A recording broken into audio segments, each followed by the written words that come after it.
être un camp de concentration, le Struthof était une station de ski l'hiver et un site de randonnée l'été. Hitler voulait exploiter les terres qu'il venait de conquérir, c'est-à-dire l'Alsace et la Moselle. Il voulait construire des monuments architecturaux monumentaux. Himmler, l'un des proches d'Hitler, avait créé une compagnie minière dédiée à ses travaux. Cette société utilisait uniquement les déportés des premiers camps de concentration. Durant l'été 1940, l'architecte d'Hitler, Albert Speer, voulait trouver du granit pour construire les monuments d'un Troisième Reich éternel.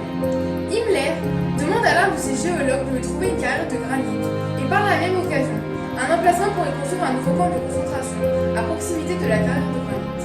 Et c'est à Natzwiller sur le mont Louise que le géologue va trouver du granit. Un granit rose qui à cette époque était extrêmement rare. Ce filon se trouvait à moins de 1 km du Struthof.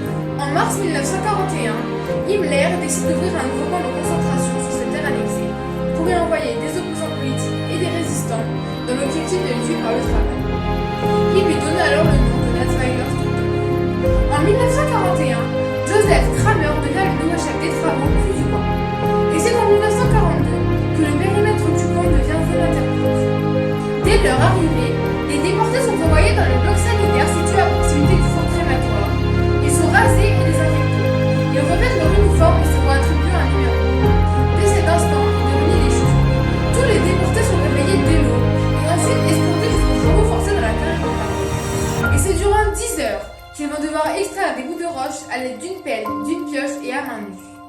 Les nazis découvrent par la suite que le granit rose n'était pas de bonne qualité.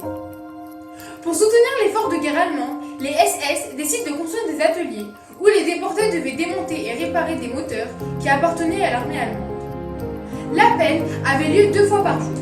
L'appel était une dure épreuve pour les déportés car ils devaient rester debout malgré la faim et la fatigue. Si l'un d'eux tombait, il se faisait redresser à coups de schlag. Malgré le froid qui régnait sur le camp, Kramer et ses hommes ne donnaient presque rien à manger aux déportés et les laissaient mourir de faim.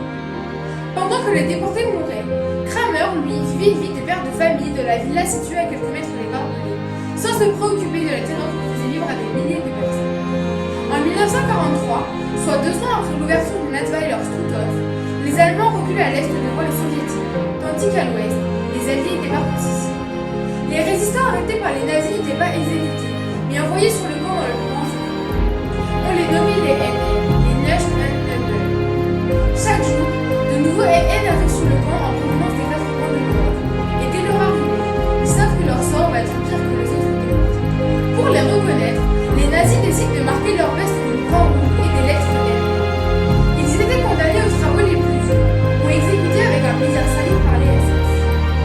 Certains déportés, peu nombreux, tentèrent de s'évader mais sans succès. Chaque personne tentant de s'évader était immédiatement abattue. Les déportés et les NN furent mourir de faim, de fatigue mais aussi pour la suite. 3 médecins de l'université de Strasbourg, recrutés par les SS, venaient régulièrement sur le camp. Pour servir la race aryenne et protéger les soldats allemands, ces médecins voulaient poursuivre leurs recherches sur le typhus et les gaz de coma. Le camp était alors l'endroit parfait pour un test de survie. Parmi les 30 scientifiques, August Hirsch demanda à Kramer de transformer partie annexe du corps en journal. Hirsch voulait constituer une collection anatomique du fruit des avant que ces derniers ne soient transformés. Hirsch demanda alors aux plus grandes autorités de transférer les juifs d'Auschwitz vers le camp. Il reçoit alors l'accord d'Himmler qui est lui-même fasciné par la recherche de son pays. Et c'est en août 1943 que 86 juifs hommes et femmes sont déportés vers le camp. Tous les juifs sont ensuite dirigés vers la chambre.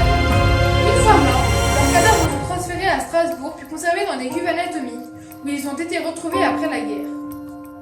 Durant l'été 1941, Strasbourg est bombardée. L'avancée américaine a provoqué une grande tension sur le camp de Natzweiler. En septembre, les nazis brûlent tous les cadavres et envoient les déportés encore vivants vers les camps annexes et Dachau. Et c'est le 29 avril 1945 que tous les déportés de Dachau sont libérés par les Américains. Kramer fut arrêté et condamné à mort pour l'assassinat de milliers de juifs de l'Est. Certains gardiens du camp furent aussi arrêtés et jugés en France.